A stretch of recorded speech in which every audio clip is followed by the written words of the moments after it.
नमस्कार, पाहूयात आजच्या जिल्हा परिषद व पंचायत समिती निवडणूक विशेष बातमी। जिंतूर पंचायत समिती निवडणुकीच्या पार्श्वभूमीवर तालुक्यात राजकीय हालचालींना वेग आलाय। जिंतूर तालुक्यातील 4 ठाणा सर्कलमधून जिल्हा परिषदसाठी मीनाताई नानासाहेब राऊत व पंचायत समिती गणसाठी तहसीन जाफर मिया देशमुख यांनी भारतीय जनता पक्षाकडून उमेदवारी अर्ज दाखल केलाय। निवडणूक निर्णय अधिकाऱ्यांनी दिलेल्या माहितीनुसार उमेदवार जिंतूर तालुक्यातील 4 ठाणा सर्कलमधून जिल्हा परिषदसाठी मीनाताई नानासाहेब राऊत व पंचायत समिती गणसाठी तहसीन जाफर मिया देशमुख दिनांक 21 जानेवारी 2026 रोजी सकाळी आपले नामनिर्देशन पत्र अधिकृतपणे दाखल केले। हे नामनिर्देशन पत्र सूचकामार्फत सादर करण्यात आले असून ते सर्व नियम व अटींनुसार पूर्ण असल्याचे प्रशासनाकडून स्पष्ट करण्यात आले। या उमेदवारी अर्जामुळे 4 ठाणा जिल्हा परिषद सर्कल व पंचायत समिती गणात निवडणूक वातावरण तापू लागले असून कार्यकर्त्यांमध्ये उत्साहाचे वातावरण पाहायला मिळत आहे।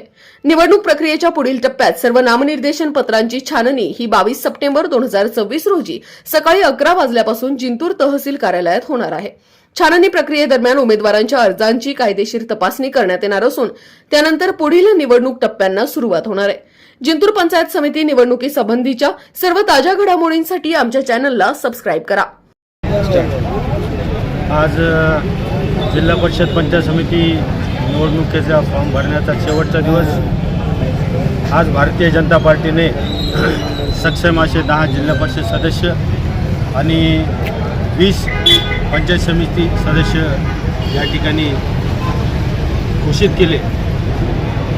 मी सर्वप्रथम या जिल्ह्याच्या पालकमंत्री आमदार मेघनादिदी साकोरे बोर्डीकर, या जिल्ह्याचे मार्गदर्शक आणि आमचे नेते माननीय माजी आमदार रामदासजी बोर्डीकर, मार्केट कमिटीचे सभापती गंगाधररावजी बोर्डीकर आणि त्यांचा पूर्ण परिवार, तालुका अध्यक्ष गोविंदरावजी तिथे, या सर्वांचे मनापासून आभार मानतो। जिल्हाध्यक्ष सुरेशजी भुमरे यांचेही मनापासून आभार मानतो। त्यांनी जिल्हा परिषद 4 ठाणा गटातून मला भारतीय जनता पार्टीचं मीनाताई नानासाहेब राऊत यांना घोषित केलेलं आहे। पंचायत समिती 4 ठाणा गणातून तहसील जाफर मिया देशमुख आणि पंचायत समिती जाम बुद्रुक गटातून मंगलताई प्रकाश मस्के यांना त्या ठिकाणी उमेदवारी दिली। हे दोन्ही पंचायत समितीचे उमेदवार अतिशय सक्षम आहेत। सर्वसामान्य लोकांची सेवा करणे आणि पक्षाचं ध्येय धोरण राबवणे आणि गेल्या अनेक वर्षापासून त्या 4 ठाणा गटातून 4थी वेळ जिल्हा परिषद निवडणुकीची 4 वेळा मी निवडून आलो, ती 5वी वेळ मला निवडणुकीची संधी दिली, त्याबद्दल मी सर्व नेत्यांचे मनापासून आभार मानतो। देशासह महाराष्ट्रात देवाभाऊ आणि या देशाचे पंतप्रधान नरेंद्रजी मोदी, अमितभाई शहा आणि आपल्या पालकमंत्री यांनी खऱ्या अर्थानं संबंध जिल्हा हा भारतीय जनता पार्टीमुळे केला।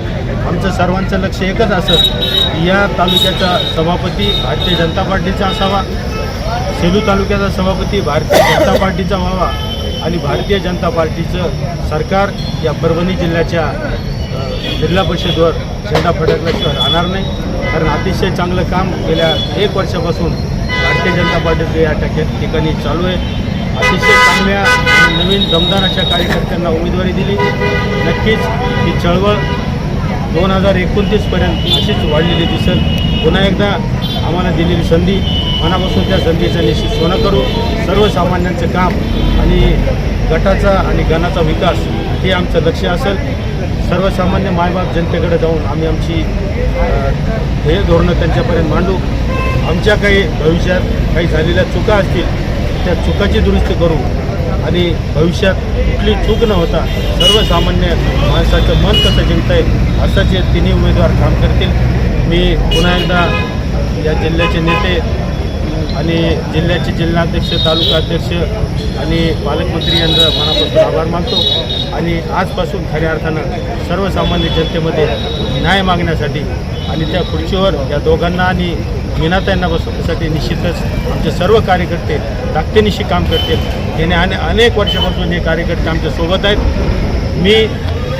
माझी कमाई जर काय असेल ती कार्यकर्तेच माझी कमाई आहे। गेल्या अनेक वर्षापासून मी धनसंचय नाही केला, परंतु कार्यकर्त्यांचा संचय मात्र केला।